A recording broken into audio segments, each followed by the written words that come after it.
When Amy Adams takes off her shirt and has 8 nipples, that moment might have changed cinema forever. I'm a woman. I am an animal. I am Nightbitch.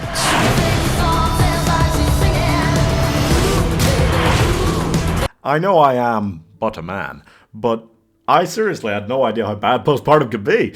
But in all seriousness, folks, this is a great film to watch if you're still one of those men who, just doesn't get the whole motherhood actually being a full-time job kind of thing. Nightbitch stars Amy Adams and Scoot McNairy, who I don't think has ever actually played a good father in a film.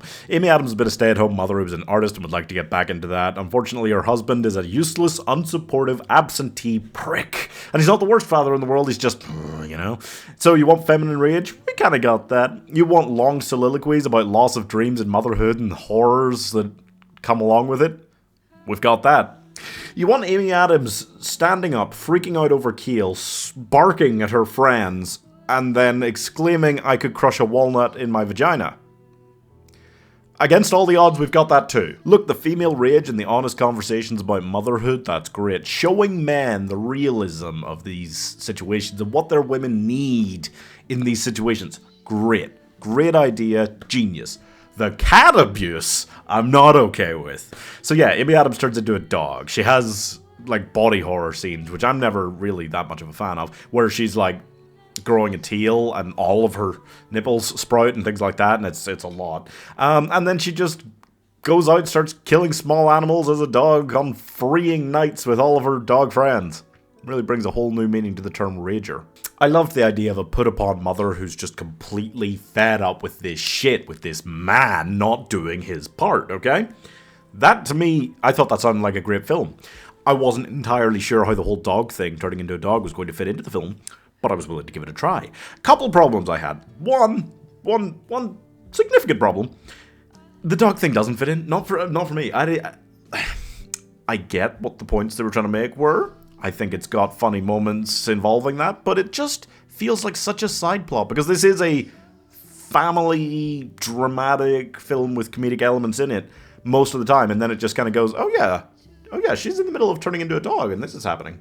Second problem is definitely about the soliloquies. At any time, Amy Adams can and does launch into these long monologues about motherhood and the female experience and all of this stuff, which is really interesting, but the problem is, I feel like you can make a film to exhibit these points. Or you could make, a 20-minute, one-woman play just outright saying these things. I don't feel like you can really get away with making a film that's showing us these things and then just jamming the points in our face. Are you doing that for men who really don't get the point? Because I have bad news for you. Those men that you really need to educate the most about these things, they're not going to watch this film. Third problem, biggest problem for sure, is she does not go full female rage mode in this film. I can't tell if the film wanted to make the point that, oh yeah, look, women, we can be completely reasonable and handle these shitty men in just a very dignified manner or whatever, and just take all the abuse and then, not really get that angry about it or anything, or lash out back. I don't know what the decision was behind all of that. It feels like it was written by a woman who stayed with her slightly useless husband in spite of him being a bit crap and is trying to feel validated about that choice. It's so... For a film literally about her turning into a wild animal, this feels caged. It feels so toned down, it needs Chapel Rowan-ified. Is that a thing? It should be. I wanted this film to be fucking feral. I wanted her to just grab this man and go, ah, in his face until his fucking pennies fell out.